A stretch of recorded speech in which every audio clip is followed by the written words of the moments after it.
I've entitled this Social Pathology.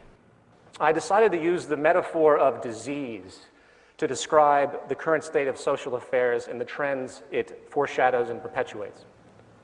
I was first introduced to this idea of relating social disease to a social state, to a cellular state by a man named John McMurtry, who wrote a book called The Cancer Stage of Capitalism. The rationale is pretty simple. Just as human beings have to deal with pathogens invading and harming their life system, so too does the social system we all share. Of course, these societal diseases are not generated by ways of physical germs or the like. Rather, they come in the form of presupposed principles of preference, cultural memes that transfer from one to another based on values and hence belief systems. These memes, or patterns of perspective and behavior, are what eventually result from or comprise the cultural manifestations around us, such as the ideas of democracy, Republicans, Democrats, the American dream, etc.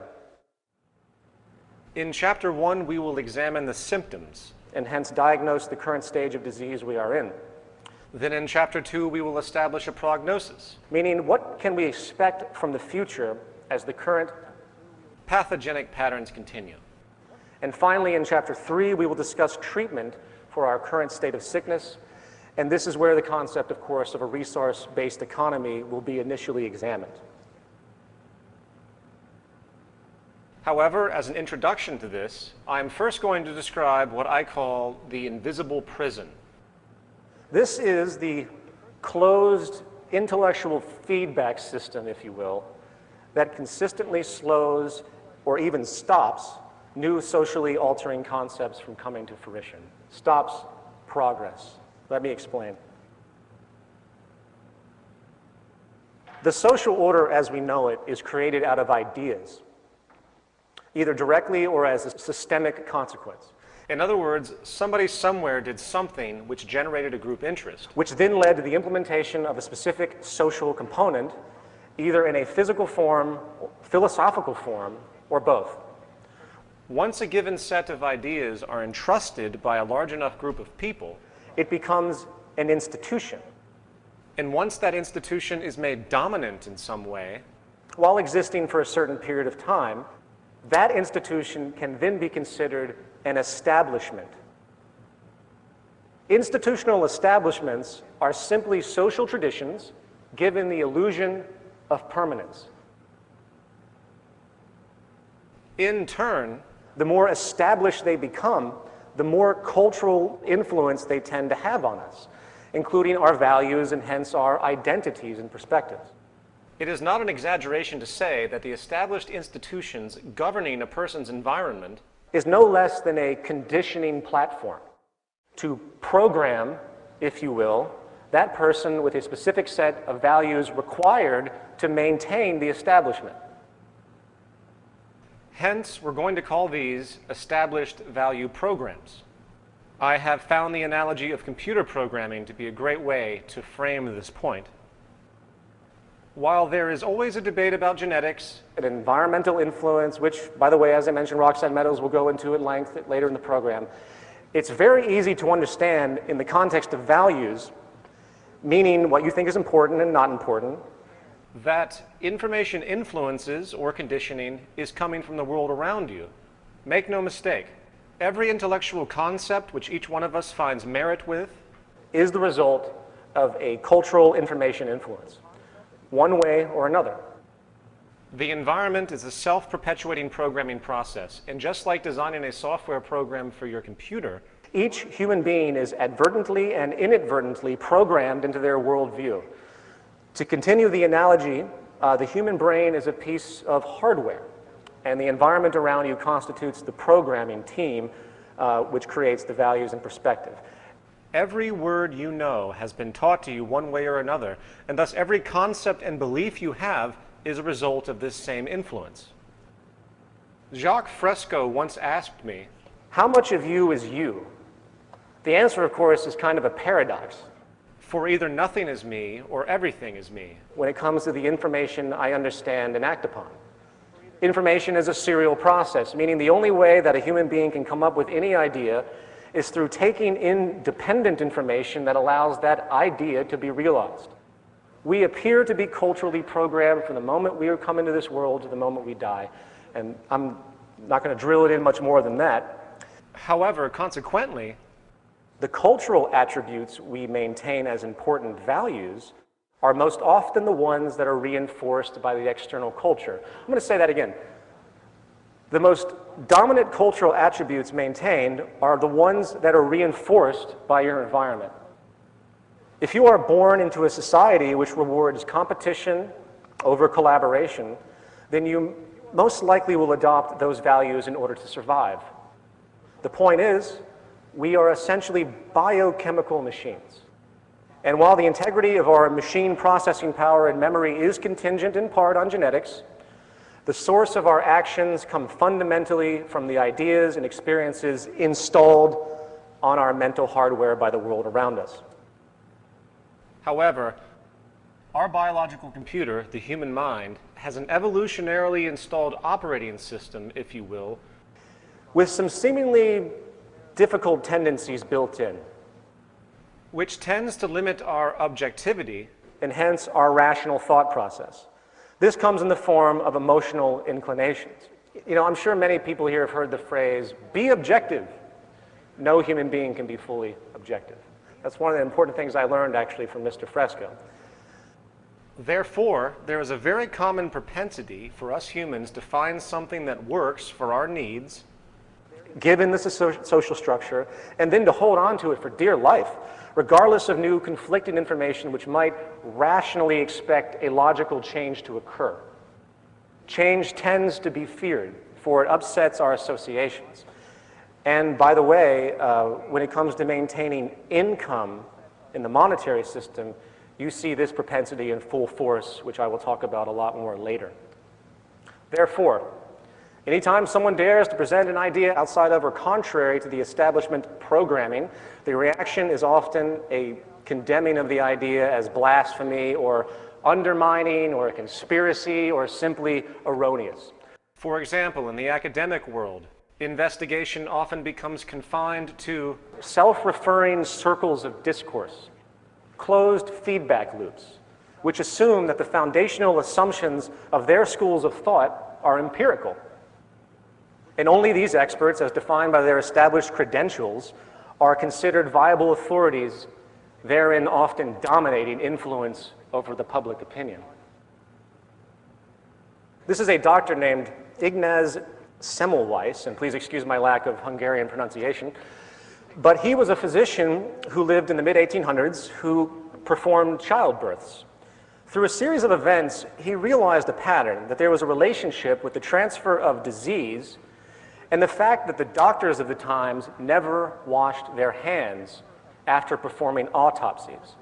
The doctors of the time would handle dead bodies in the lower elements of the hospitals, and then they would go up and they would perform childbirths without washing their hands. So this doctor, realizing this pattern, he started to tell his colleagues about this. He's like, hey, you should wash your hands before doing this, before performing any type of surgery or childbirth, especially after handling a dead body. He was laughed at. He was laughed at and ignored. He published papers, and they were dismissed and ridiculed. And after many years of trying this issue, he was finally committed to a mental institution, where he died.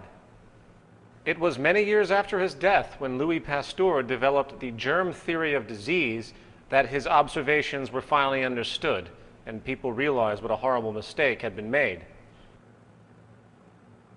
In the words of John McMurtry, professor of philosophy in Canada, in the last dark age, one can search the inquiries of this era's preserved thinkers from Augustine to Occam and fail to discover a single page of criticism of the established social framework, however rationally insupportable feudal bondage, absolute paternalism, divine right of kings, and the rest may be. In the current final order, is it so different? Can we see in any media or even university press a paragraph of clear unmasking of the global regime that condemns a third of all children to malnutrition with more food than enough available? In such an order, thought becomes indistinguishable from propaganda. Only one doctrine is speakable, and a priest caste of its experts prescribe the necessities and obligations to all. Social consciousness is incarcerated within the role of a kind of ceremonial logic operating entirely within the received framework of an exhaustively prescribed regulatory apparatus protecting the privileges of the privileged. Methodical censorship triumphs in the guise of scholarly rigor, and the only room left for searching thought becomes the game of competing rationalizations. People tend not to criticize the social order because they are bound within it, We are running a thought program which has been installed on our mental hardware, which inherently controls our frame of reference. To use a different analogy, It's like they're in a game, and the idea of questioning the integrity of the game itself rarely occurs. In fact, members of society often become so indoctrinated by their socially acceptable norms that each person's very meaning is framed by the dominant established value system, and the interpretation of new information is consciously or even subconsciously pre-filtered to be consistent with their prior biases. Now, this basic idea understood, let's hone our focus and briefly consider this mind lock phenomenon, as you could call it, in the context of economics, specifically market economics. Actually, a more accurate term at this stage would be economic theology, for, as this presentation will explore, the majority of people on this planet not only have no idea how they are being affected negatively by the market economy at large, they actually, on average, hold a steadfast commitment to its principles based on nothing more than the traditional indoctrination. I got an email once that said to me, if you're against the free market, you're against freedom. and naturally I shuddered at this state of mind control that the dominant established orthodoxy has successfully imposed. Of course, this is how power is maintained, and has been maintained by the dominant established orthodoxies since the beginning of time. And the trick, again, is to condition people so thoroughly into the established value systems that any thought of an alternative is inherently ruled out without critical examination. And to show how deeply pervasive this phenomenon is, you will notice that virtually all the activist organizations in the environmental, social, and political movements of the day always exclude the market system itself as a determinant of harmful effects. It doesn't even occur to them. Instead, they focus on individuals and certain groups or corrupt corporations, and while it is needed in a per-case basis to target problematic areas, it avoids the mechanism which is essentially creating the problem. This is the fatal flaw of what's happening in the so-called activist community today.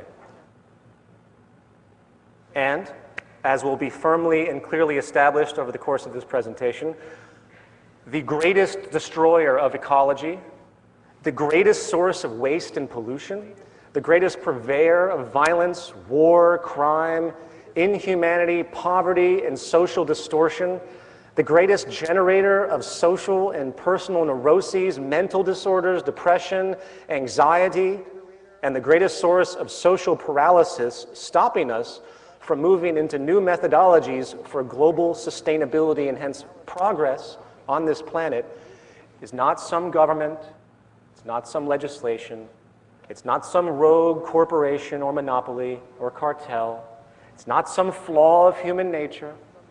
It is, in fact, the economic system itself at its very foundation. The market system, monetary system, free market, capitalist structure, whatever you want to call it, is not only the source of some of the greatest social problems we face today, it is also setting us up for what could be called the terminal stage of this disease, where the pathogenic social value cancer has mutated and multiplied to a point where we are now faced with nothing less than the death or collapse of modern civilization as we know it. Now, please understand, I'm not a doomsday theorist. I'm not here looking for general knee-jerk emotional reactions to say it's the end of the world. It doesn't take a genius to see where the trends are going, the trends that the media won't talk about. And given the pattern of political, economic, and environmental negligence and abuse, we're on a collision course, which I will explain as we continue. Are there solutions to these problems? Yes, there are.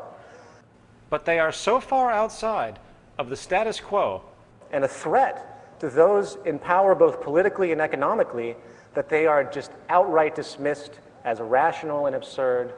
The self-appointed guardians of the status quo won't even hear it because it's far outside of their reference and identity. Here's a few examples of some of the things that are currently happening right now, and there's many more. These are just a few that I popped up in the mainstream media. This is where the zeitgeist movement comes in. I'm really sorry to say, we can no longer rely on government institutions to steer us in the right direction. Every government on this planet is locked into an economically oriented social program which is self-serving, unsustainable, and destructive to one degree or another. The possibility of a smooth transition into a new enlightened social design which does not have the negative byproducts, which I'm going to talk about, is extremely limited given the options made available in the current order, meaning the legal system, the political system, etc. Likewise, we can no longer endure the profit-driven ethos of the corporate and financial powers which control all of our precious resources on the planet. Resources we all need for survival. Society today is sick, and the illness permeates all life systems within it. And I see the zeitgeist movement as the immune system of the social world, if you will.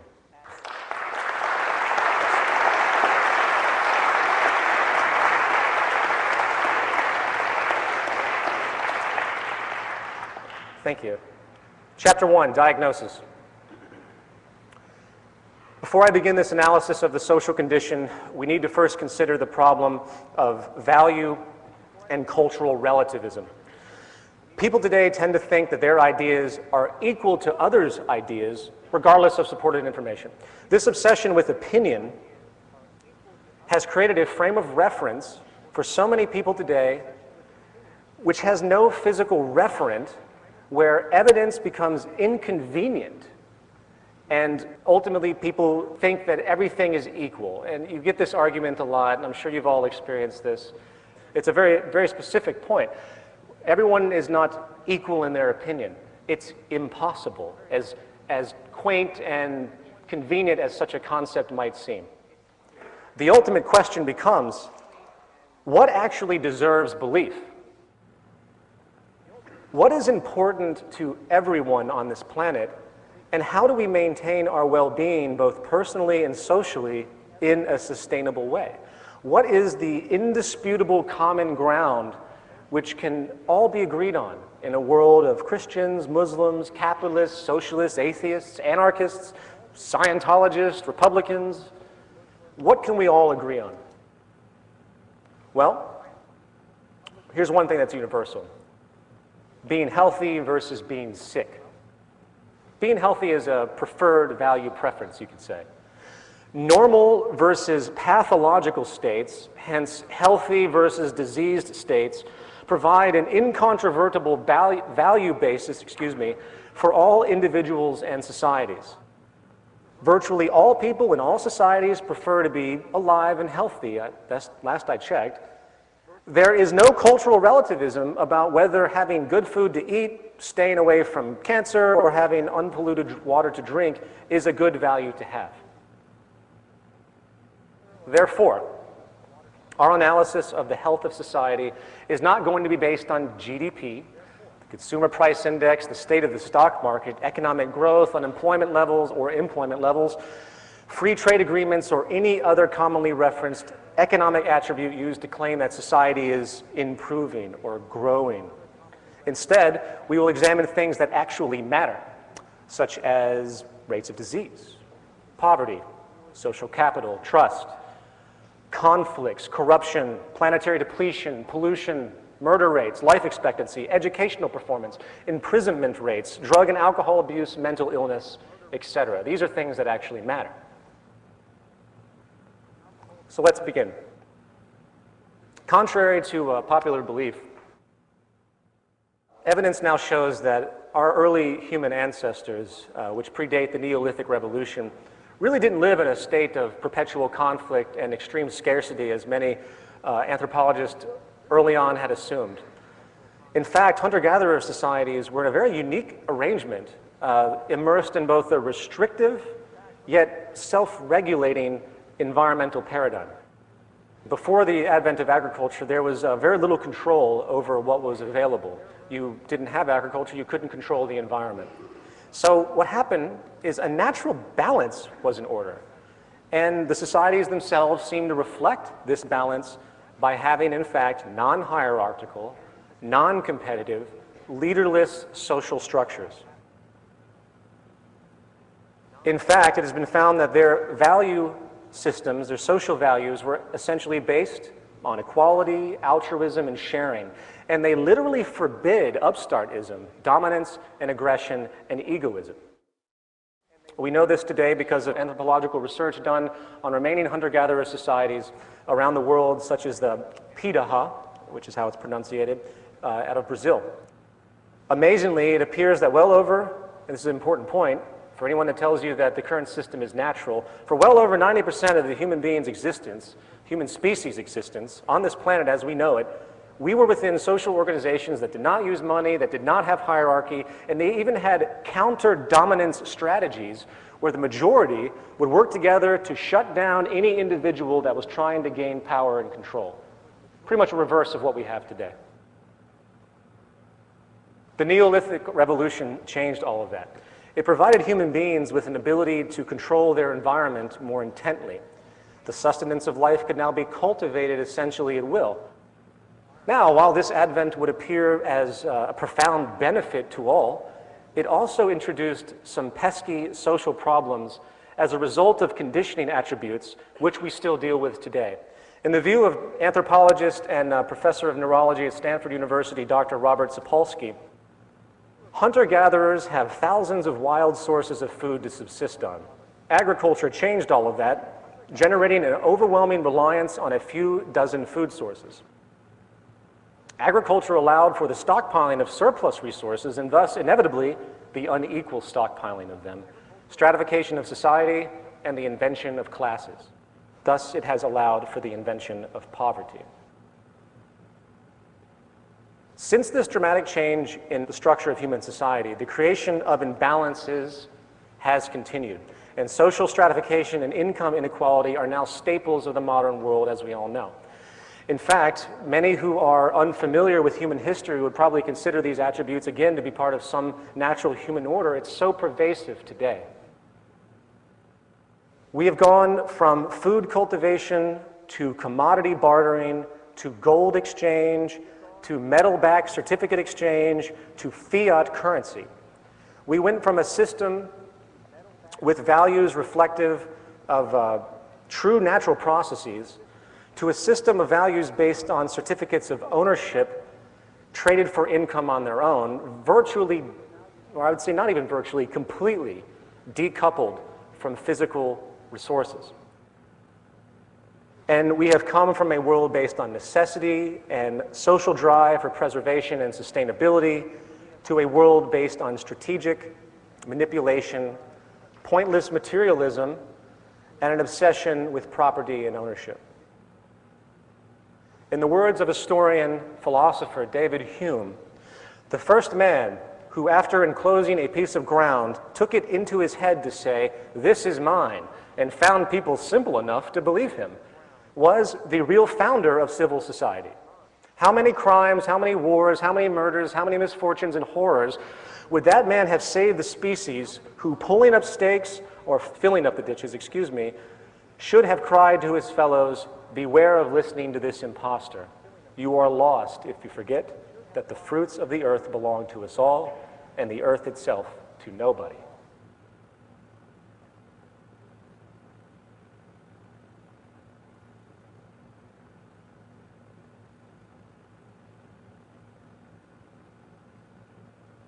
Moreover, scarcity is now a driving force for commerce. In our system, scarcity equals profit.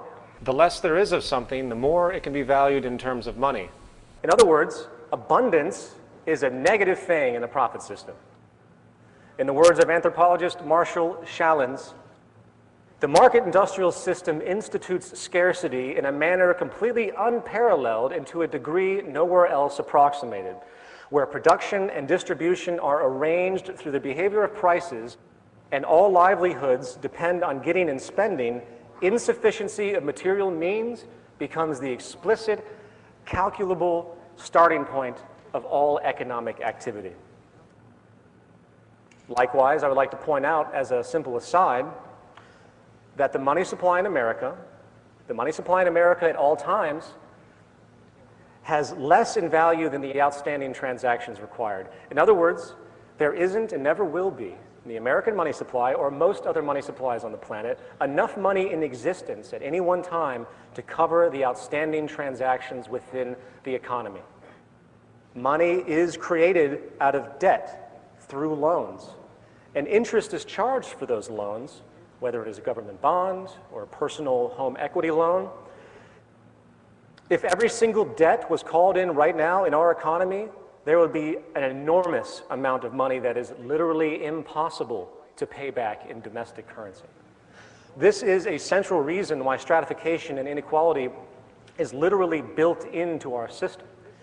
The inherent scarcity of the money supply itself, imagine that. In this system, bankruptcy isn't some irregular byproduct that negligent people just happen to stumble into. It is an inevitable built-in attribute. It's a game of musical chairs. I hope that's clear. In the words of economist Bernard Lietaer, a great quote, "Greed and competition are not the result of a mutable human temperament. Greed and fear of scarcity are, in fact, being continuously created and amplified as a direct result of the kind of money we are using. We can produce more than enough food to feed everybody, but there is clearly not enough money to pay for it all. The scarcity is in our national currencies. In fact, the job of the central banks is to create and maintain that scarcity. The direct consequences that we have to fight with each other in order to survive." That last sentence really defines so much. The direct consequences that we have to fight with each other in order to survive. The consequence of these mechanisms is, again, extreme social imbalance and hence social stratification. With this understood, let's now consider the state of income inequality within the world. In 2005, the jolly folks at Citigroup put out a memo to its wealthiest clients in regard to the state of what they called the plutonomy. In the opening summary on this is very, very clear. The world is divided into two blocks, the plutonomy and the rest. The US, the UK, and Canada are the key plutonomies, economies powered by the wealthy. The plutonomy is defined as a society where the majority of the wealth is, of course, controlled by an ever-shrinking minority. And as such, the economic growth of that society becomes dependent on the fortunes of the wealthy minority and not the rest of the people. Keep that in mind. They then go to ask the question, what are the drivers of plutonomy? They state destructive technology, driven productivity gains, creative financial innovation, capitalist-friendly cooperative governments, an international dimension of immigrants and overseas conquests invigorating wealth creation, slave labor, the rule of law, and patenting inventions. Often these wealth waves involve great complexity, exploited best by the rich and educated of the time. The basic point of this document is the understanding that the average consumer is essentially meaningless to the equity markets. For the super wealthy, trading amongst themselves account for the state of the economy overall. They state, in a plutonomy, there is no such animal as the US consumer or the UK consumer or indeed the Russian consumer. There are rich consumers, few in number, but disproportionate in the gigantic slice of income and consumption they take.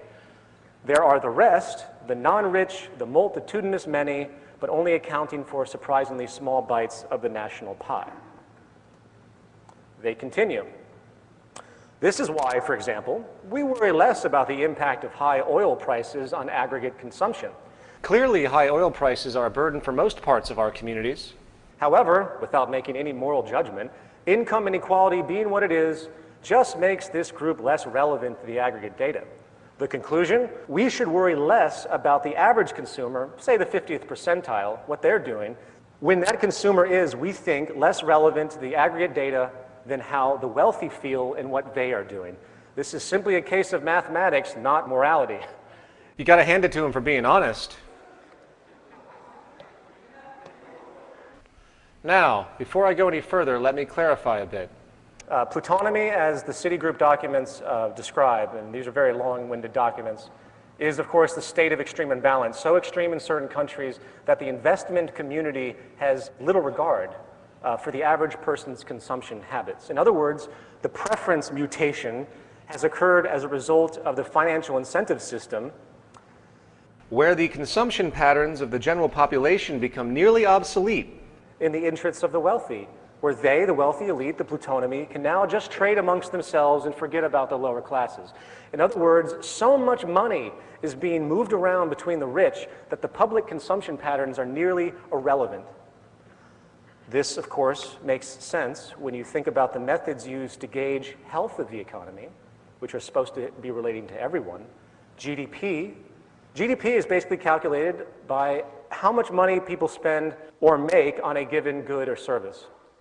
So using the example of net worth, if you have the top 1% controlling 35% of the financial wealth in America, with the next 19% controlling 50%, leaving the bottom 80% with 15%, you have 20% of the American population controlling 85% of the money. And this is what Citigroup figured out. This very small section of the population is what actually powers everything. What this means is that the financial system has little incentive inherently to care about the actions or well-being, essentially, of 80% of the public. And since we all know that the financial system is the most powerful influence on most governments in the world, especially the US government, you begin to see that the only concern the ruling class has with regard to the majority of the population is merely to keep us complacent enough so a backlash does not occur. And I'm not projecting this. Citigroup makes us very aware of this explicitly when they state, we see the biggest threat to plutonomy as coming from a rise in political demands to reduce income inequality, spread the wealth more evenly, and challenge forces such as globalization, which have benefited profit and wealth growth. But don't worry, they're not too concerned. Our conclusion? The three levers governments and societies could pull on to end plutonomy are benign. Property rights are generally still intact, taxation policy is neutral to favorable, and globalization is keeping the supply of labor in surplus, acting as a brake on wage inflation. They summarize the heart of our plutonomy thesis that the rich are the dominant source of income, wealth, and demand in plutonomy countries such as the UK, US, Canada, and Australia, countries that have an economically liberal approach to wealth creation. We believe the actions of the rich and the proportion of rich people in an economy helps explain many of the nasty conundrums and fears that have vexed our equity clients recently, such as global imbalances or why high oil prices haven't destroyed demand. Plutonomy, we think, explains these problems away and tells us not to worry about them. Secondly, we believe the rich are going to keep getting richer in coming years, as capitalists, the rich, get an even bigger share of GDP as a result, principally, of globalization.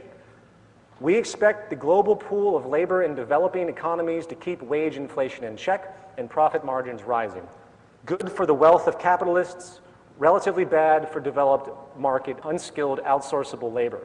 This bodes well for companies selling to or servicing the rich. Sorry to pull you through all of that long-winded text, but I hope it settles in what people at the top are really thinking about behind the financial system. And they are likely right. The rich are going to get richer. The current economic decline that we're in now really doesn't mean anything to the top 20%. It's the 80% that continue to suffer. But hey, who cares? Evidently, the top 20% power the economy anyway. And I'm not even going to go into what this means in regard to our naive assumptions of democracy in the modern world.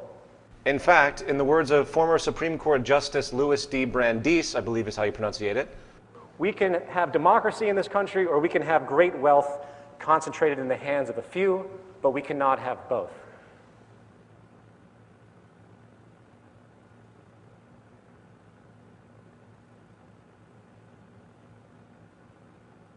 Now, I bring all of this up as an introduction to what we're going to talk about in regards to social health. Coupled with this, however, I think a few stats should be digested. In 2007, chief executives of the largest 365 U.S. companies received well over 500 times the pay of the average employee. In many of these top companies, the chief executive is paid more in one day than the average worker makes in a year. The Walmart family, which is about 6 people, the Waltons, has a combined fortune estimated at about $90 billion in 2009, according to Forbes. The combined wealth of the lower 40% of the U.S. population is only $95 billion. Also, the highest paid jobs on the planet are in fields of trading and investment, occupations which have no meaning whatsoever, create nothing. They are pointless to the state of society and the natural world. In 2005, the average annual take-home pay for managers of the top 26 hedge funds, aka gambling casinos, was $363 million each. Compare that to the average medical doctor, which makes about $150,000 a year, and the biological research scientists, which are looking for cures and treatments for diseases, which makes only about $68,000 a year. You get the point. Income equality is here, and it is growing, and it appears to be unstoppable when you look at the mechanisms of the financial markets and the culturally accepted reality of tremendous wage differentials among different fields. So now, we present the question, what does this mean to our health, to our well-being? Groundbreaking research by Richard Wilkinson and Kate Pickett of the UK in the area of social inequalities in health and the social detriments of health has given us some profound realizations about what it means to have a society based and driven by inequality. To summarize this groundbreaking research, the common view that social problems are caused directly by singular material conditions such as bad housing or poor diets or lack of educational opportunities and so on is being overturned. The idea that more wealthy societies do better than poorer societies in regard to health in general is not the case. The social problems abundant in rich, highly stratified countries are largely caused by the scale of material differences between people within society itself. The problem is not absolute income, but rather the problem of relative income. If you compare groups of people with the same income in different countries, you find that those in more unequal countries do much worse than those in more equal countries with the same income. It appears to be a psychosocial phenomenon. Inequality seems to make countries socially dysfunctional. And as based on measures of societal health, crime rates, and well-being, it is safe to say, as you will see me point out, that really our current structure is nothing more than a social failure. Life expectancy. On this chart, we see a specific set of wealthy countries. I apologize for those that can't read this in the back. I'll do my best to point out what is going on here. Basically, the y-axis you see is life expectancy, and the x-axis is income inequality going from left to right, low to high. Life expectancy, bottom to top, of course, low to high. As you can see in this, Japan has the lowest amount of income inequality, but with a staggeringly high life expectancy. While Singapore, trumping only the United States in this particular set of countries analyzed, which are mostly wealthy countries, has the greatest income equality, and the regression line in the middle shows clearly how the patterns moving from lower inequality to greater inequality reduces the life expectancy of all of these countries. Drug use. We see the United States as having the highest level of inequality based on the sample set, while also being within the top 4 of countries with the most illegal drug use: US, New Zealand, Australia, and the UK. While in the lower echelon, you have Japan, Sweden, and Finland, which have the least amount of inequality and the least drug use. Well, Greece is in there too. It's the trends that are important here. You can see the clear regression line. I want to expand on this particular one. The reasoning for this, there was a study done in 2002 with macaque monkeys. In this study, 20 monkeys were observed and analyzed in regard to social hierarchies that developed in different circumstances, noting which animals were dominant and which were subordinate. The result was that the monkeys that had become dominant had more dopamine activity in their brain than they had exhibited before they became dominant, while the monkeys that became subordinate showed very little changes in their brain chemistry. In turn, after teaching the monkeys how to administer cocaine to themselves through levers, it was found that the subordinate monkeys took in much more cocaine than the dominant monkeys. In other words, it's a form of self-medication. Let's continue on to mental illness. Mental illness is much more common in more unequal countries.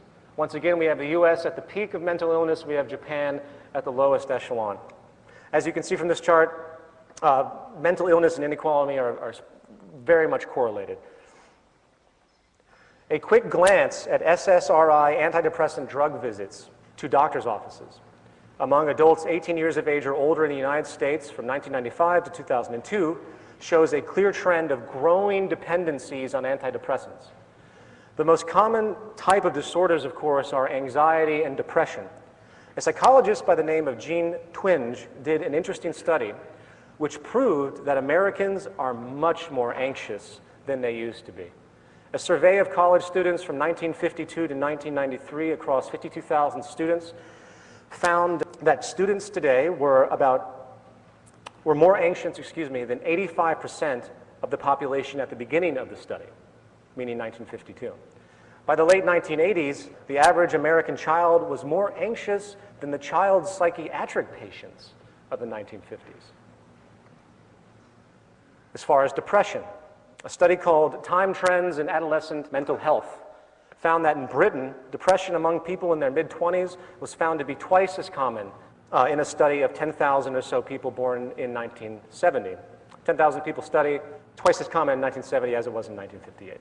It also found that in general, psychosocial disorders affecting young people have risen substantially over the past 50 years. In Germany, Italy, Japan, and Spain, 1 in 10 are deemed mentally ill in a year. In the UK, it's 1 in 5, and in the US, it's 1 in 4. Across entire populations, rates of mental illness are 5 times greater in the most unequal countries compared to the least equal. Now, of course, I know what you're saying. What about genetics? I think Richard Wilkinson summed it up very well. Although mental illness can be affected by changes in the levels of certain chemicals in the brain, nobody has shown that these are actually causes of depression, rather than changes caused by depression. Although some genetic vulnerability may underlie some mental illness, this cannot by itself explain the huge rise in illness in recent decades. Our genes cannot change that fast. And let's move on to the idea of trust. Another word for this is social capital. Social capital is defined as an attitude, spirit, or willingness of people to engage in collective civic activities. Hence, there's a strong trust relationship. As you can see in the chart, those that feel they can trust one another are much more common, naturally, in societies that have less inequality. This, of course, is beyond obvious, as I'm sure many would agree. Naturally, with greater inequality, people are less caring of one another. In fact, mistrust and inequality, I think, reinforce each other. Now, this point is probably enough for a 1-hour lecture in and of itself. What is a society if people cannot trust each other? It's important to realize that the idea of friendship and the notions that couple in with friendship, which is ultimately a quality of trust, is a characteristic completely opposed to the competition mentality and the economic theories of self-interest we see today. Empathy, reciprocation, and cooperation equates to good health, while suspicion fight, competition always equates to high levels of stress and hence destruction. As we'll talk about in a second, stress is one of the deadliest killers that we know of. It's a secret killer. And living in a society where you have to look over your shoulder and where you have to fight for everything that you have, where you have to question virtually every transaction given the initial assumption that the person might be trying to pull one over on you for their own betterment. The fact of the matter is we thrive socially on trust and cooperation, provably by health standards. And social structures which create relationships based on inequality, inferiority, and social exclusion are inflicted with the greatest deal of social pain and neuroses. Let's move on to educational scores. This one's very interesting. Not only do more unequal countries have worse educational attainment, kids are more likely to drop out of school as well. Interestingly, class distinctions and their effect have become very obvious in this regard. For example, a study was done in 2004 where they took 321 high-caste Indian boys and put them with 321 low-caste Indian boys, and they were given a task of solving a certain problem. The first time they did this, the caste relationship, the social status, was not announced to these children. They had no idea who was around them. And you can see the caste unannounced, low caste actually beat the high caste. The second time they did it, the results were dramatically skewed. As the lower caste did much worse than before, while the higher caste did better. This is psychological. It's a psychosocial superiority relationship that has been repeated many times in many cases through other studies, which has the exact same consequence. People are greatly affected by their perceived status in society. When we expect to be viewed as inferior, very often we perform as such. Homicide rates. As you can see, the United States blows everything out of the water when it comes to homicide rates. And obviously, if you look at the regression trend, homicide rates are naturally more common in unequal societies. In fact, violence itself is probably the most established attribute of social inequality over any of the things that we're talking about in these examples. James Gilligan, who was a prison psychiatrist for 25 years, and he is currently director for the Center for Study of Violence at Harvard University, had this to say about his experience dealing with violent criminals to the extensive length that he has. The prison inmates I work with have told me repeatedly, when I asked them why they have assaulted someone, that it was because he disrespected me. The word disrespect is central in the vocabulary, moral value system, and psychodynamics of these chronically violent men. I have yet to see a serious act of violence that was not provoked by the experience of feeling shamed and humiliated, disrespected, and ridiculed, and did not represent an attempt to prevent or undo this loss of face, no matter how severe the punishment.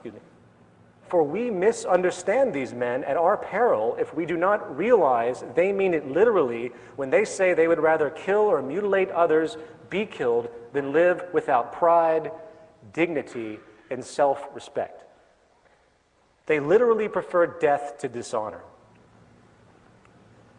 It's really easy to see how class relationships, and hence income inequality, can translate into feelings of humiliation, loss of control, disrespect, and ridicule. You know, when someone loses their job, it's often demoralizing. They say, oh, my husband's unemployed, and it's this demoralizing thing, oh, he's unemployed. After all, the very nature of class is hierarchical. In other words, the upper class really looks down upon the lower class, historically speaking. And to be looked down upon is essentially humiliating. Therefore, it should be no surprise why the United States has the largest number of homicides in the world, given its extreme income inequality.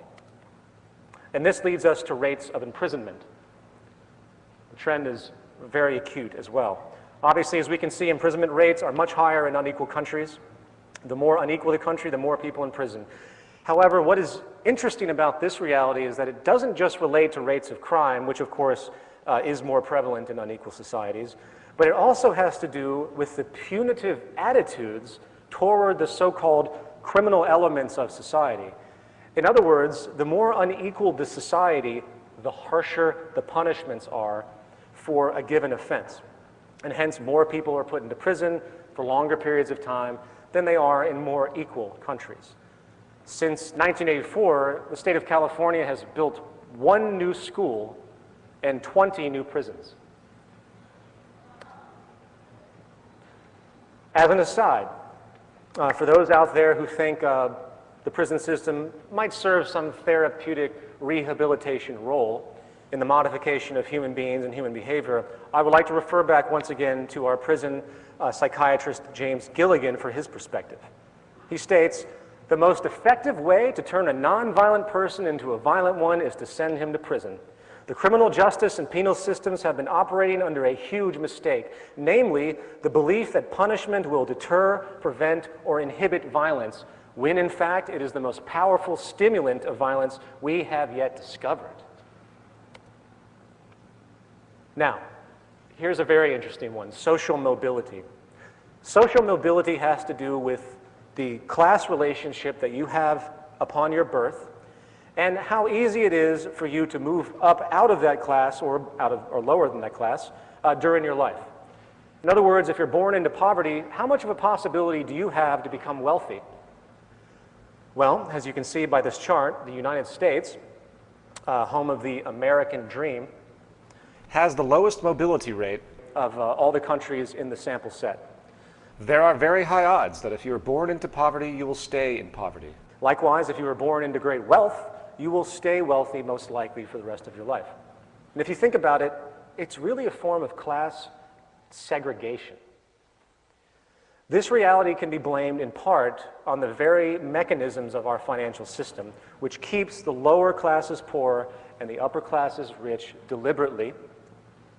As a quick example of this, which I've stated before, but I think it's a very important example, if you have $1 million and you put it into a CD at a bank at 5% interest, you're going to generate $50,000 a year simply for that deposit.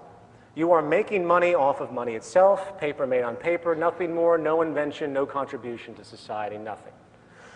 That being denoted, if you are a lower to middle class person who is limited in funds, which must get an interest-based loan like most people to buy their home or use credit cards, then you are paying interest to the bank, which the bank is then using, in theory, to pay the person's return with the 5% CD. Not only is this equation outrageously offensive due to the use of interest to steal from the poor and give to the rich, but it also perpetuates class stratification by its very design, keeping the lower classes poor under the constant burden of debt while keeping the upper classes rich with the means to turn excess money magically into more money with zero labor or social contribution. This is only one mechanism, by the way, which is used to make sure these class attributes or class segregation is maintained. Infant mortality, very simply, more high in unequal countries than less unequal countries. Obesity, naturally, higher in more unequal countries. Teenage birth rates, higher in more unequal countries. Innovation, I love this one, because it's a total slap in the face to all of those party line toting market enthusiasts who seem to think that the competitive-based incentive system of seeking profit translates into new innovations for the common good. I'm sorry to say, that isn't the case whatsoever. Using the measure of patents per million, Finland, Sweden, and Ireland trump the United States when it comes to invention. And finally, let's take a look at an aggregate summation that was compiled of the many points that we have just examined.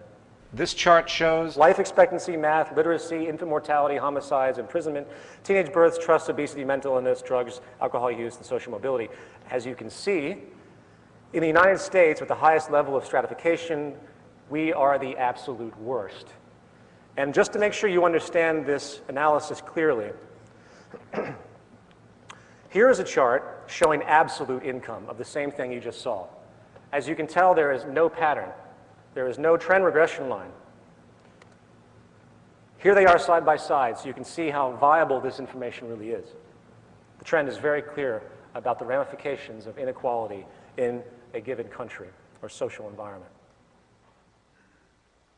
As a final point on this topic of inequality and its consequences, I want to bring up a study called the Whitehall study, which was in 2 rounds, 1 and 2, stretching over, I believe, about 60 or 70 years. Professor Michael Marmont of the Department of Epidemiology and Public Health at University College of London was the director of these studies. He used the British civil service system as the subject group, and they found that there is a gradient of health quality in industrialized societies, which is not simply a matter of poor health for the disadvantaged and good health for everyone else. Something else was happening. Remember, this is the UK, which has socialized healthcare. So everyone essentially has equal access to the same amount of healthcare.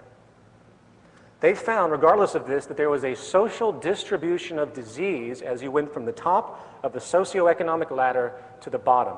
And the types of diseases that people would get would change on average. For example, the lowest rungs of the hierarchy had a 4-fold increase of heart disease-based mortality compared to the highest rungs. And this pattern was, to a certain degree, again, irrespective of access to healthcare. This is just one example, by the way. It's a gradient of health problems that emerge that cannot be explained by absolute income. And it, in fact, goes back to the stress response if you go into it and research these points. Even in a country with universal healthcare, the worse a person's financial status and position in the hierarchy, the worse their health is going to be on average.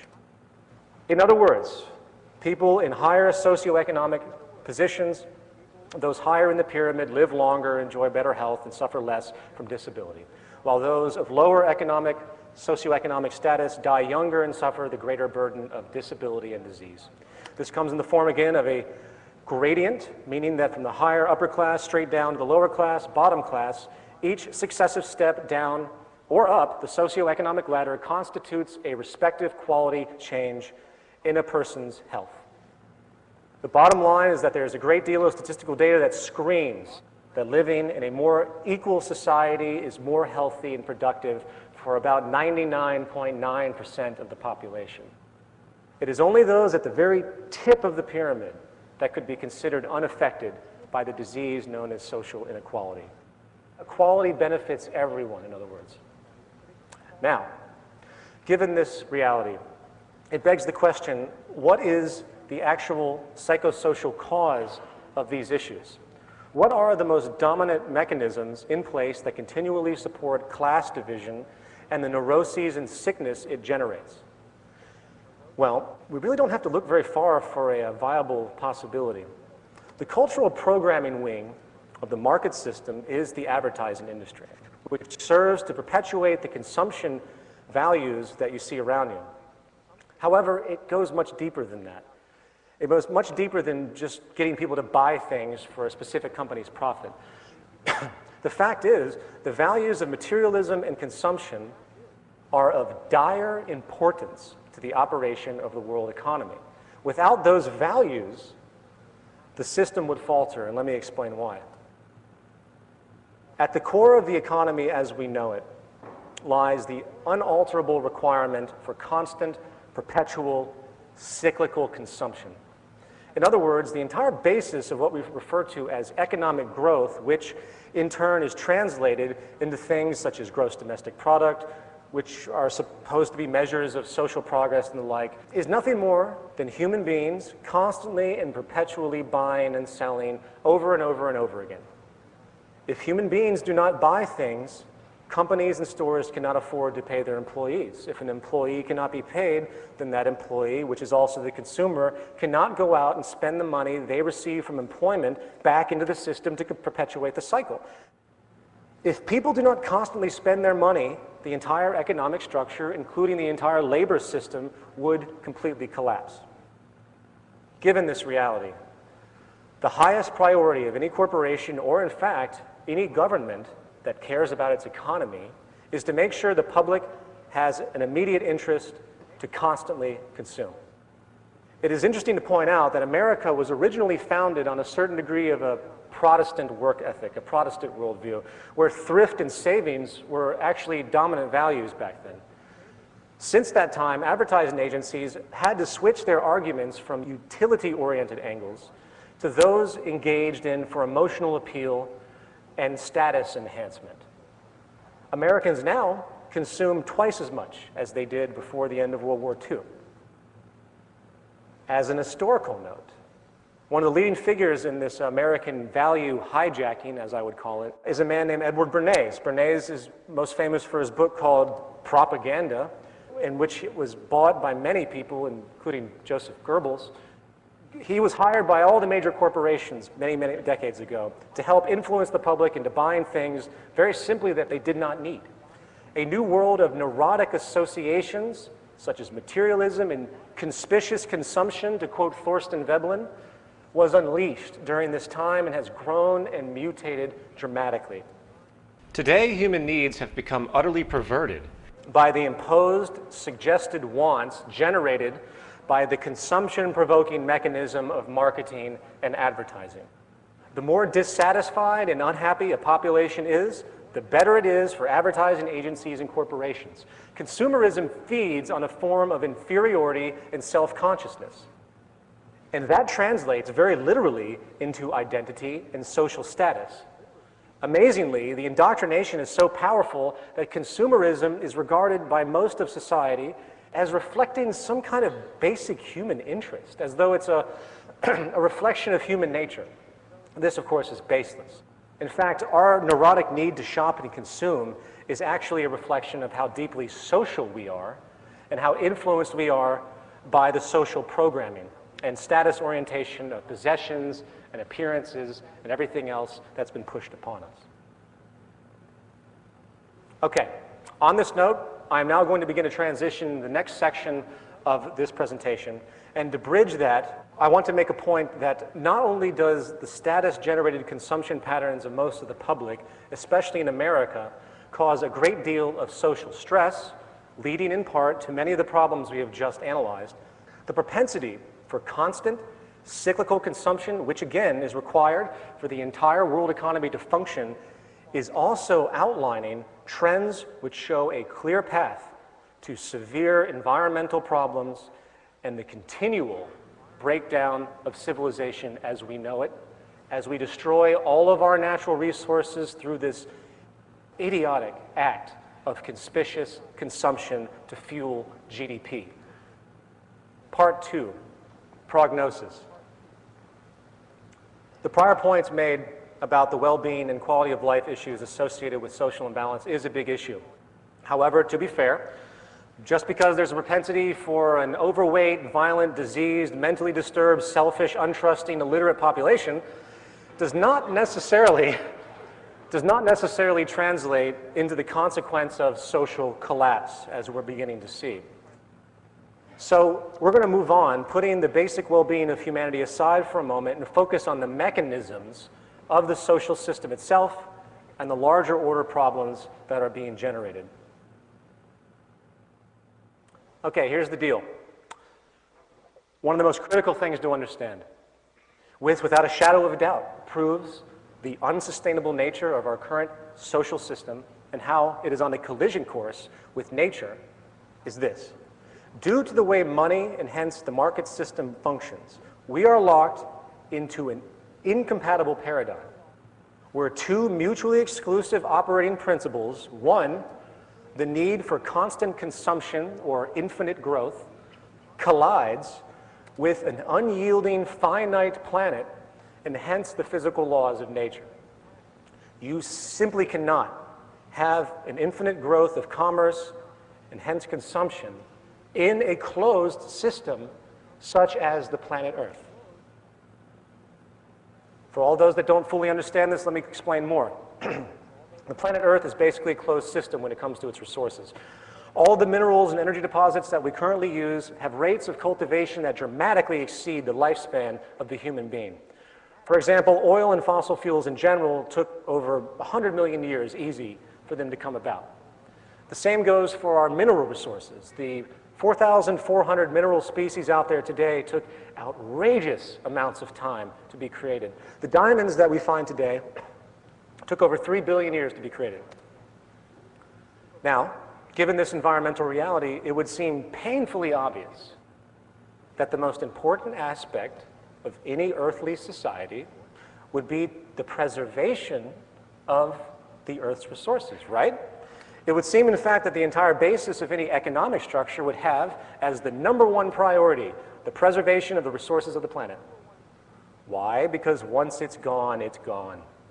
For example, even at this stage of scientific inquiry, we cannot take a tire, which contains probably 6 or 7 gallons of oil, and convert it back into combustible fuel.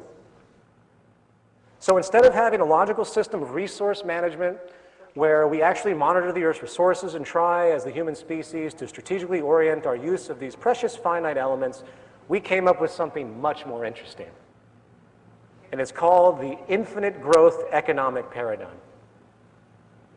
In our current system, we grab as many resources as we can, we throw them into anything that we think someone will buy, and we try to manipulate each other into buying these things from us for profit. In fact, the entire basis of the free market ideology is using and exchanging as many resources as possible, as fast as possible, to generate as much money as possible, which in turn is used to exploit more resources over and over again. We've created a global money and profit-driven structure which consists of a circular exchange protocol, if you will, where money must move from the consumer to the employer to the employee, which is the consumer again, and the only way, again, to sustain this pattern, to keep people employed, the only way to keep people eating, the only way to keep GDP up, the only way to keep the stock market up, is through the mandate that goods and services comprised, again, of our finite resources and energy are constantly and perpetually used and sold ad infinitum, irregardless of purpose, utility, or respect for what we actually have. I couldn't possibly come up with a more destructive manner for organizing society. And the sad thing is, people don't see this whatsoever. They have been conditioned into ideologies. Capitalism, communism, socialism, well, guess what?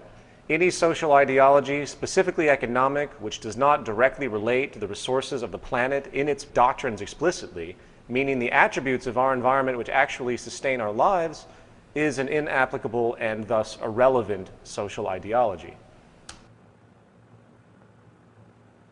Case in point, oil and fossil fuels. We live in a hydrocarbon economy, as I'm sure you all know. Our entire economic structure, meaning production, distribution, food cultivation, transportation, etc., is entirely based on energy from fossil fuels. There are 10 calories of hydrocarbon energy in every 1 calorie of food currently consumed in the industrialized world.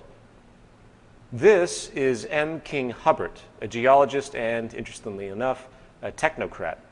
M. King Hubbert predicted in the late 1940s that the United States would peak in its oil production in 1970. Of course, he was ridiculed, laughed at, and scorned by the scientific establishment. And unfortunately, he was right. The U.S. did peak in the 1970s. In fact, some studies now show that global oil discoveries have likely peaked around the same time. The exact date is debatable, but it doesn't change anything. Now, before I go any further, I know some of you out there are saying, how do we know that these statistics are accurate? How do we know that the research institutions are unaware of existing oil supplies that go undiscovered? And how do we know if the oil corporations themselves, which contain the data, are not lying to simply boost their profits? Well, these are good questions, but there is no question about the decline in the United States. We do import over 70% of our oil now. And as far as the global peak, all you really have to do is look at the drilling patterns of the major corporations to see that almost every major oil company is desperate to find new oil reserves, and they have gone almost everywhere legally possible to do so. The oil on this planet, which took 100 million years to generate, regardless of what you believe about depletion rates, is going to run out one way or another. It is an unsustainable practice. And I won't even go into the obvious dangers associated with burning fossil fuels in regards to its environmental effects, which we're all hearing about today. As an aside, it is not at all irrational or hasty to consider that the peak oil issue just might have something to do with the fact that the United States, which consumes 25% of the world's energy while having only 5% of the population, has the largest permanent military bases in history situated in the Middle East with no evidence whatsoever of ever leaving this region. Obama has already stated that he is going to leave 50,000 troops in the Middle East indefinitely. This is the guy that got the Nobel Peace Prize. As we continue in the Middle East to probe and agitate countries which contain, guess what, the majority of the remaining recoverable oil on this planet, such as Iran. Give it some thought. Now, if you take for a moment to consider that peak oil and its relationship to the economic system and geopolitics might be relevant to the U.S. involvement in the Middle East, you'll tend to find the world starts to make a lot more sense. In the words of M. King Hubbard, we are in a crisis in the evolution of human society. It's unique to both human and geological history. It has never happened before, and it can't possibly happen again. You can only use oil once. Soon, all the oil is going to be burned and all the metals mined and scattered. This is obviously a scenario of catastrophe, but we have the technology. All we have to do is completely overhaul our culture and find an alternative to money. We are not starting from zero. We have an enormous amount of existing technical knowledge, just a matter of putting it all together. A non-catastrophic solution is impossible unless the society is made stable. This means abandoning two axioms of our culture, the current work ethic and the idea that growth is a normal state of life.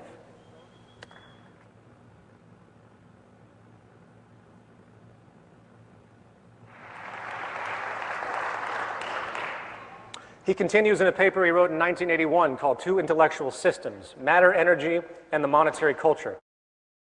Hubbard writes, the world's present industrial civilization is handicapped by the coexistence of two universal, overlapping, and incompatible intellectual systems. The accumulated knowledge of the last 4 centuries of the properties and interrelationships of matter and energy, and the associated monetary culture which has evolved from folkways of prehistoric origin. You simply cannot have a society operate based on this necessity for constant growth to maintain, ironically, stability. We have at our disposal a tremendous number of alternative energies. And infrastructure possibilities. And sophisticated manners of implementation, which could reduce our reliance on fossil fuels dramatically, paving the way to a world that would have zero reliance on hydrocarbon energies at all. Unfortunately, you are not going to see this anytime soon, for the economic paradigm we live in sets up another serious problem that we need to address, and I simply call this establishment paralysis. Given our tremendous reliance on hydrocarbon energy at this stage of human evolution, people, when hearing about the obvious problem of depletion, naively brush it off under the assumption that the establishment is actually preparing for a transition out of our dependency on hydrocarbons. Or better yet, that the establishment can actually afford to create a transition. In order to understand the difficulty of moving out of our current established energy paradigm, we must first realize that from a financial standpoint, there is very little motivation to move into a new system. This is the very nature of an established institution in the monetary system. The fact of the matter is, an exorbitant amount of money, I know this will sound strange to many of you, an exorbitant amount of money is going to be made on the scarcity of energy and, in fact, the collapse of society itself. Our economic system is predicated on making money on the way up and making money on the way down. Those in power, referencing back to that Citigroup document I talked about, have a propensity to care more about the short-term, short-sighted financial benefits of running out of energy than they care about the pivotal life-supporting attributes that it provides. If you look back at history, you see that the concern over depleting fossil fuels has been talked about for a long time. And many scientists in the 1960s and 70s felt that by the year 2000, we would have an entirely different energy infrastructure. Why didn't that happen? Why is it that the Reagan administration ripped off the solar panels from the White House that Jimmy Carter had installed? Why is it the US government sided with big oil so the electric car would be squashed in the United States? The answer, of course, is that our profit market-based system sets up a natural defensive propensity to stop anything if those changes find the prior establishment to be obsolete. This is likely the most caustic attribute of our current situation, the knee-jerk propensity to stop productive change for the sake of preserving market share and profit for select groups. Think about it. If you start a company, you hire employees, you generate income. What have you done? You've created an institution which yourself and your coworkers rely on for their income and hence survival. Therefore, you will do what you need to protect yourself and your life-sustaining company. It is providing for your standard of living. In other words, there is a built-in short-sightedness. And this survival element, which is only operational in our current profit-oriented system, is what is stopping needed change from coming to pass. I could probably ramble off many examples of new advents that have been pushed to the side because they're either too efficient or too sustainable for the market system to absorb, or simply money can't be made continually off of them. It can't perpetuate the system, or it puts an industry out of work. It puts people out of work. There is a human element to this. So there's a natural need, a natural attribute, where people say, well, okay, this is probably better for society, but I need to make money now. I can't think about the transition, so let's just push this aside for now. That's what's happening over and over and over and over again. It's not that they're bad people or anything like that. This is what the system has created. Simultaneously, let's remember that the market system requires constant problems. In order for the public interest in consumption to be maintained, problems and cultural influence is required. The more problems there are, the better the economy, generally speaking. In this system, it is inherently good for cars to break down. It is good for people to get cancer. It is good for computers to become quickly obsolete. Why? More money. To put it into a sentence, change, abundance, sustainability, and efficiency are the enemies of the profit structure. Progressive advancements in science and technology, which can resolve problems of inefficiency and scarcity once and for all, are, in effect, making the prior establishment's servicing of those problems obsolete. Therefore, in a monetary system, corporations are not just in competition with other corporations. They are actually in competition with progress itself.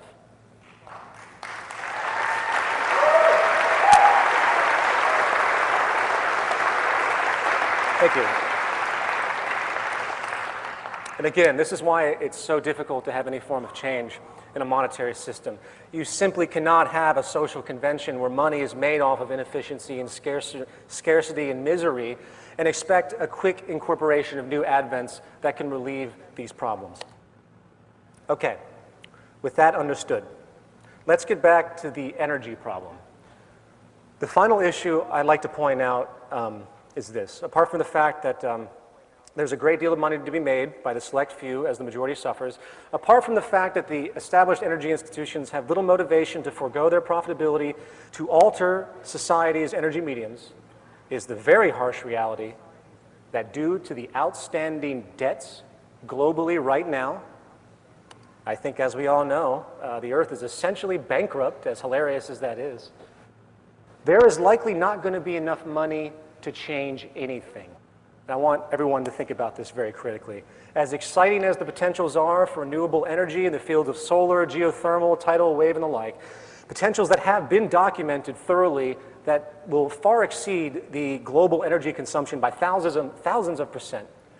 We still have the serious problem in our current structure of financing the infrastructure to make this transition. How do we transition into a new infrastructure where every single government on this planet, every country owes money to someone else, where they're seen as systemic breakdown of bankruptcy starting to occur in Europe, and the United States is just a matter of time? Given the current state of affairs and the urgency of renovation, especially with peak oil, how can we possibly afford to make a transition to these renewable energies before the scarcity of oil begins to shut down due to excessive oil prices because of supply and demand? One study by a leading expert in Sweden predicts by 2030, the world will be using 10 barrels of oil for every new barrel discovered or extracted. That's really not that far away. So, how can we expect the United States, with over $12 trillion worth of debt, barely able to cover its interest payments to other governments, with state bankruptcies occurring, near depression-level unemployment, cutting social programs. We're already selling off infrastructure to foreign countries. How can we expect to afford to move into a new infrastructure? And I'm using energy as just a singular example. There's many other problems that we have to deal with.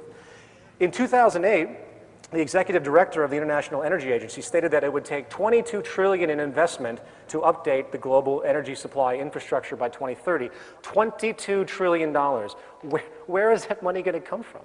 Do you really think that we're going to get away with just randomly printing more and more money in the central banks and expect no inflationary repercussions or debt collapse repercussions? Remember, all money comes into existence from loans. There has to be an initiator. Every single dollar in all of your wallets is owed to somebody by somebody. And this, again, leads us into the heart of the disease. The economic, monetary-based system, or the game, as I like to call it, because that's all it is. That's all it ever was, a game. And we can change the game anytime we want. We just need to convince those who are winning the game to put down their pieces for a moment and ask themselves if the game they are playing is really going to reward them in the long run. In a report coming out of the AFP, there's growing evidence that the current rate of our resource exploitation indeed has a time frame. The report states, quote, "As it is, humanity each year uses resources equivalent to nearly 1.5 Earths to meet its needs." Said the Global Footprint Network, an international think tank, we are demanding nature's services, using resources and creating CO2 emissions at a rate 44% faster than what nature can regenerate and reabsorb. This means that it takes the Earth just under 18 months to produce the ecological services humanity needs in 1 year. And if humankind continues to use natural resources and produce waste at its current rates, we will require the resources of 2 planets to meet our needs by the early 2030s. A gluttonous level of ecological spending, in their terminology, that may cause major ecosystem collapse, the report said. Now, by the way, I want to point out that people hear that and they have a Malthusian notion. They think that our consumption patterns are somehow inherent and they're not going to change. I read a statistic recently, and for my new film, I'm going to do a huge section on waste attributes of certain industries. And what I've come to find is that of all the production that's done, on average, 75% is waste. 75% is waste. Of all the materials that are created and put into circulation and taken out, 90% of those end up in landfills, I believe, within 6 months. This isn't about some natural human thing that we're doing. This is about the social system's obsession with constantly consuming for the sake of economic growth. In an analysis done by the IRRC, by 2025, it's predicted that 2/3 of the world will experience water scarcity. 2/3 of the world by 2025. Many seemingly wealthy countries are already turning to desalination processes. In turn, over 1 billion people are starving on this planet. Do you, with everything that we have discussed, think that any of these things are going to get better, given our current financial crisis? And again, in case you haven't figured it out, the problems of water scarcity and food scarcity is indeed 100% economic. There are many types of desalination processes which could take salt water and convert it into clean water in all of these poor countries. But guess what? No one has any money to implement these types of solutions in poor countries. The same goes for food. We've gotten to a point with scientific invention that we don't even need arable land anymore, which, by the way, is eroding at a rate about 1 inch a year due to the abusive agricultural methods that are being utilized. Please note, it takes about 500 years for fresh topsoil to emerge. Hydroponics and aeroponics alone, if applied correctly, could provide for all the world's people without the wasted water resources in part and the excessive need for nitrogen-based fertilizers.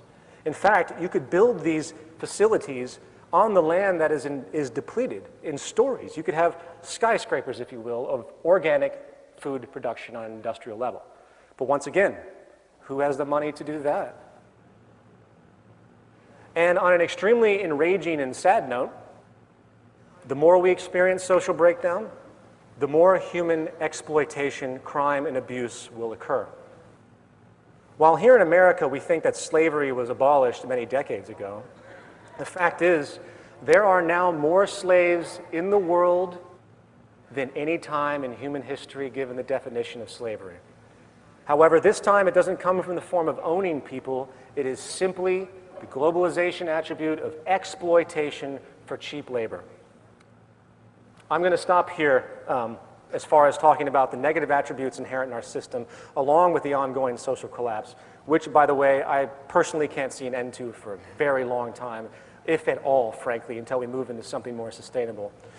The personal and private debts, for example, are so high right now that it's going to take a number of bubbles to burst before any type of so-called stability is going to occur. Anyway, before I go on to the final section of this talk, which is essentially an introduction to the Venus Project and a resource-based economy, let me summarize by saying that the monetary paradigm, economic structure as we know it, is again the basic systemic source of the majority of the world's problems we have around us. In this system, if this cancer is allowed to grow unabated, spreading its malignant propensities across the globe, utterly decoupling from the natural world and the carrying capacity of the earth, destroying the finite resources we all share, we are on pace with nothing less than something that no one can even consider of a collapse. And I'm not talking about waking up one day and there's nothing anywhere. It's not like that. It's where slowly it arose to a point where the values and the culture and the awareness becomes so distraught and so confused that the levels of quality of life become justified, where you start to accept less and less. It's going to slow everything down to a crawl. And invariably, there will be some dramatic accents, if you will, of severe problems, especially when it comes to the energy crisis that is looming. Something radical has to be done. We are approaching a terminal stage. Part 3, treatment. There are two angles to consider when attempting to resolve these problems. The first is the mentality of the culture, as we've discussed before, the cultural programs, and the second is the actual structure of social operation. As noted earlier in our discussion, these two attributes are deeply interlinked. However, regarding the first issue of cultural conditioning, we need to employ what I call, as a movement, we need to employ what I call social therapy. Social therapy refers to adjusting a society's values, changing the value programs. We must have sustainable values in order to have sustainable practices. I would suggest that the first program that needs to be uninstalled from our mental hardware is the social distortion that generates conspicuous consumption pushed forward by the corporately aligned advertising agencies. The value orientation of having more and more stuff, regardless of their utility or function, is an unsustainable ideology inherently on a finite planet. Consumerism and materialism, again, are sicknesses, culturally created to perpetuate the cyclical consumption needed to fuel the market and labor system. This is precisely what the Zeitgeist movement is trying to do. We can't do anything until people understand the need for this direction, which is why we're here right now, which is why this is being webcast, which is why those involved in the movement are diligently working, not to create infrastructure yet, but to try to get these values out there. We will address the movement directives in the second half of the program. Beyond that, as far as the actual structure of society, I'm afraid we require nothing less than a complete and total revision. And this is where the Venus Project again comes in. I'm going to run down 5 of what I consider to be the central attributes required to move into a resource-based economy. 1, we must move from a growth economy to a steady state economy. The cancerous consequences of the infinite growth paradigm must be stopped before it's too late.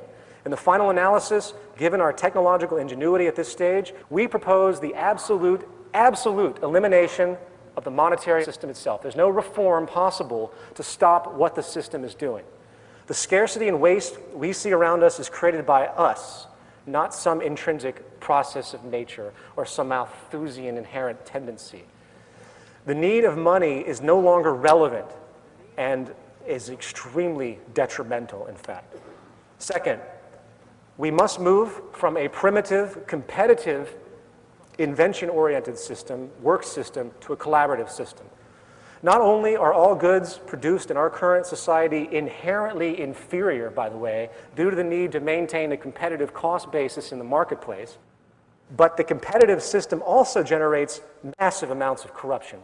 Yes, I agree. The incentive to compete does produce some improved goods and services to a certain degree, but that positive is utterly overshadowed by the planned obsolescence, the inherent planned obsolescence, and the general environmental indifference generated by the necessity to stay ahead of someone else. As an aside, imagine for a moment if the top engineers of the major car companies, rather than competing, got together and decided to collaborate on making the best car possible at a given point in time. Imagine if we established an incentive system that pulls people together to create the best rather than compete and produce inherent inferiority. Think about that. An open source world where all lines come together and produce goods so everyone can benefit. Think about that. The progress would just be unbelievable. Not to mention, it would save tremendous amounts of resources. For there'd be no longer a need to duplicate perpetually. You don't have two companies making the same thing anymore. It's a form of preservation if they work together. Third, we have to move from our piecemeal, dispersed industrial methods to a central planned system of streamlined functionality. Is it me, or is it absolutely insane that we import strawberries from Brazil or bananas from Ecuador or water from Fiji when all of these things could be produced locally? As Jacques Fresco will describe in regard to his city systems, everything is as self-contained as possible. As another example, consider the general route of production, from mining the materials to creating the preliminary components to assembling the components to distribution. And there's a constant move of transportation to go from one place to another, wasting tremendous amounts of energy. Give that some thought for a moment. To think about if you streamlined all of the actions of society, think about how fluid things could be and what that actually means. Now, to extend this point, in a talk I did called Where Are We Going?, I described a ground-up global approach to a network organization which is in fact a resource-based economy. And I described why the parameters are what they are. I don't have time to go through all of it, but let me give just a quick rundown of the reasoning for those that have never even considered any other social system outside of what we know today. Very simply, the Earth is a system and must be treated as such. There are resources all over the Earth, and therefore we must have a system that can monitor these global resources within a global technological infrastructure. Therefore, we have to have a feedback system, which has to be global in nature, coming from the carrying capacity of the Earth, which is the starting point of all industrial decisions. The first step in this, we do a full survey of the Earth's natural resources. You can't make intelligent decisions if you don't know what comprises the attributes of those decisions. We must first understand the full range and capacity of the earthly components in order to derive inference as to our capabilities. There are many natural resources to consider on the planet, but for now, I want to focus on energy again. Since energy is essentially the fuel of society, this is a good focal point. So what do? We scan the Earth holistically. Yes, we scan the entire planet, listing all relevant energy locations and potentials. The potentials, of course, to clarify, are based in part on the state of technology. I don't want to go into all the technical attributes of harnessing and things like that. For example, solar technology has dramatic potential at this stage due to the advent of nanotechnology. We are seeing a possible exponential increase in this potential where really small solar panels can have up to 97, 98% efficiency in the radiation that they pull in. Moving on. So we have this raw data. What do? We just rate each resource based on its renewability, pollution, and all the factors that have to do with the act of extraction and everything that goes along with it. It becomes self-defining, based explicitly on the goal of sustainability and maximum efficiency. Those resources that have the most negative retroactions are given the least priority in utilization. For example, fossil fuels are no longer needed. They're not renewable. They pollute the environment. Given the tremendous power of geothermal, wind, wave, and solar combined, there is, again, no reason to burn fossil fuels at all. Once we realize this, we move to our third point, distribution and monitoring. Energy distribution and infrastructure projects would logically be formulated based on technological possibility and, naturally, proximity to sources. In other words, if you have wind energy being utilized in Asia, it's not likely going to be delivered to Latin America. So distribution parameters would be self-evident based upon the technology and proximity practicality. Likewise, Again, active resource monitoring done through Earth sensors would allow a constant awareness of our rates of use, the rates of depletion, the rates of renewal, or any other parameter relevant to know. This is pivotal for us to maintain what we can consider a balanced load economy. If the scarcity of any resource is going to occur, we will see it far in advance, and we can forecast it, and we can make proper actions to adjust accordingly before it becomes a very large problem. This idea, of course, is nothing new. You see this in your inkjet printer. Your printer has an ink level, comes up to tell you what you have. And just to show that this isn't some bizarre idea that's impossible, Hewlett-Packard just recently came out with what amazingly they called a central nervous system for Earth, which the first time I heard that sentence was actually out of the mouth of Jacques Fresco. And that's exactly what they're attempting to do in a limited sense. They're trying to develop a wireless sensoring system to acquire extremely high resolution seismic data on land, and this is exactly the direction. It's funny with these things that have been talked about for a long time, people say, oh, that could never happen, and we see it begin to happen in small pockets, if you will. All we have to do is scale this out and expand it for the needs that we require. Okay, so what do we have so far? We have the locations of our energy resources. We have the outputs and potentials and distribution qualifiers based on strategic usage. You would survey the public to see what they wanted. Just as someone goes to a store, they say to themselves, well, I want this. They get what they need, and it becomes a statistical point. Therefore, it's a dynamic monitoring of the consumption rates. And finally, we have a system of active resource monitoring that reports the state of energy supplies, rates of usage, and other relevant trends. I know I'm moving very quickly with this. If you want to hear a more expanded expression of this point, you can go online and watch the lecture, Where Are We Going? In other words, with this entire concept, we've created a systems approach to energy management on the planet. The system is comprised of real-time data and statistics. The process of unfolding is based not on a person or a group's opinion, not on the whims of a corporation or government, but on natural law and reasoning.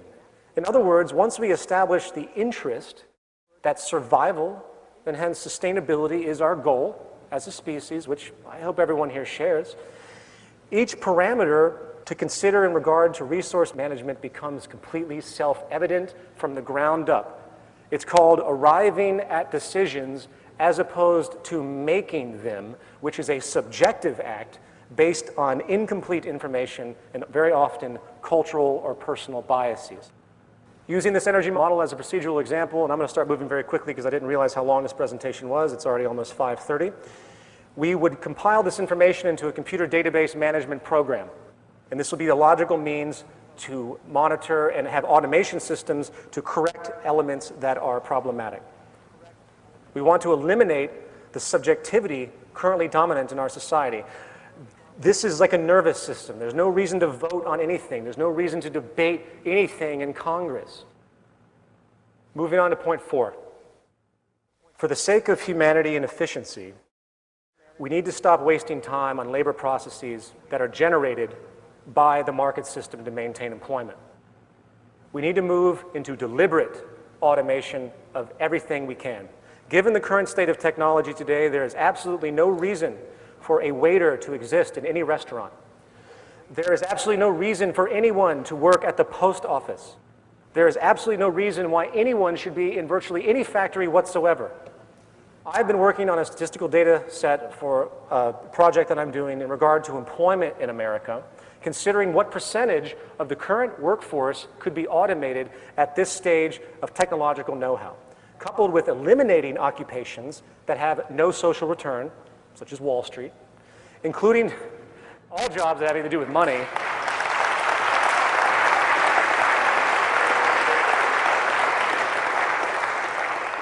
As Jacques will describe, our system has no money, there's no banks, there's no cashiers. I have recently come to the generalized conclusion, which I'm continually working on, but I'm going to throw it out there. I believe 65% of the American jobs could be eliminated tomorrow with the knowledge we have now. Not trend projections, which make things cataclysmic, but the knowledge we have now. But this isn't just a fanciful notion of say, oh, we can have more free time. There's also a social imperative here. It's a very critical thing to point out that historically speaking, the more that we have moved to automation or what's called mechanization in any industry, the greater the productivity. In fact, productivity is now inverse to employment in many sectors studied, which means it is socially irresponsible not to automate as much as possible, for it allows for greater abundance and efficiency. Here's a chart of the G7 advanced industrialized countries showing how employment in manufacturing has been dropping while manufacturing output has risen substantially. And this particular trend is happening across the board, and why wouldn't it? These machines don't need to take lunch breaks, they don't need vacations, they don't need insurance. It makes perfect sense. And as a very quick point, what you're going to tend to find is that the inexpense of machines are becoming so inexpensive now. Technology is exponentially growing at such a rate. In your cell phone, you have a little microchip that's more powerful than the greatest supercomputer that existed 50 years ago. And it's really cheap now. The first great supercomputer costed millions and millions of dollars. People aren't going to be affordable anymore to most corporations. They're going to automate because they can't figure out a way to reconcile keeping human labor anymore, except for ideological things, of course. And fifth, we have to move from a system of materialism and property to a system of universal access. Now, before this point is dismissed as communist propaganda, let's consider the train of thought. In a resource-based economy where production is streamlined to maximize quality and minimize waste and duplication, the idea of property becomes obsolete and, in fact, detrimental. People do not need to hoard and protect anything. They simply need access to what they need at the time they need it. the best example is the automobile. We've been finding in science now, there have been tests done of cars that can drive themselves. It's been tested, satellite-driven automobiles that can navigate very well, and Jacques talked about this years ago as well, using Doppler radar so cars simply cannot hit another car. These things are coming to fruition. So in the future, if you need to go somewhere, you call up the car that you need, it comes to you, you utilize it, and then when you're at your location, it goes back and helps somebody else. As opposed to sitting in some parking lot, wasting time and space for likely 80% of the automobile's life. This is what we do. We waste so much space and resources.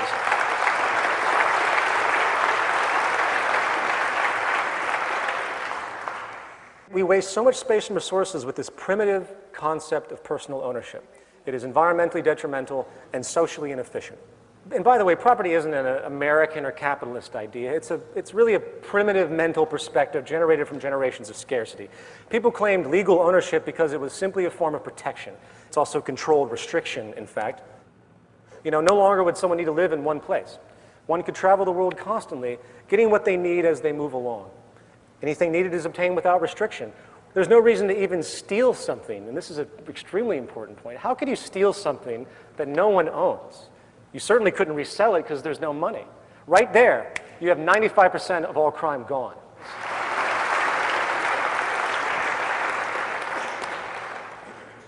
In conclusion, as paradoxical as it may seem, the more efficient and conservative we become, the more streamlined we become, the higher the level of abundance we can generate for all of us. Today, around the world, many people often say, I wish we could live like Americans. I know you've heard this before. Well, no. The contrived, ostentatious orientation and conspicuous consumption patterns of the American culture should be despised by all other countries on this planet. We have 5% of the population.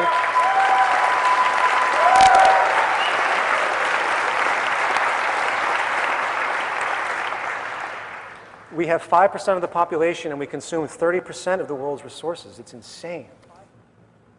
In a resource-based economy where we base our production and distribution on physical reference, starting with the carrying capacity of the earth, where we streamline our labor expression towards things that have a long-term social return, when we get rid of the cancer known as the financial system and start to share our resources in a diligent way, working together, avoiding the false values of materialism and consumption pushed upon our culture, we find that we can provide a high quality of life for everyone on this planet while eliminating all of the central reasons for war, poverty, destitution, violence, criminal behavior, neuroses, it would be the dawn of a world we could actually label a civilization.